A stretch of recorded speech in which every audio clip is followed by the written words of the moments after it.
अस्सलाम वालेकुम। Asia 41 news के साथ मैं हूं आपकी मेज़बान मुतलबा यूसुफ। खबर शामिल करते हैं गुजरांवाला से। हमारे ब्यूरो चीफ चौधरी नबील गुज्जर के मुताबिक पिछले साल असिस्टेंट कमिश्नर सदर गुजरांवाला सारिया हैदर ने लद्देवाला वड़ाइच और 7 मुल्हिका इलाकों के सेवरेज पानी की निकासी के लिए एक गैर कानूनी मंसूबा शुरू किया और बजरिया क्रेन मशीन मोजामान किला मियां सिंह हरलावाली और कई देहाती इलाकों की सड़क के साथ साथ खुदाई शुरू कर दी।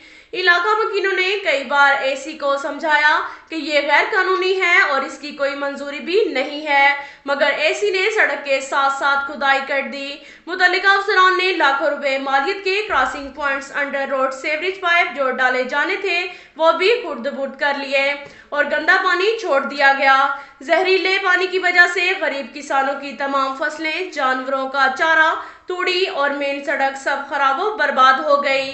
गरीब किसान पिछले साल से मुतअद्दिद बार दफ्तरों के चक्कर लगाकर थक चुके हैं, मगर इनकी कोई सुनवाई नहीं हो रही।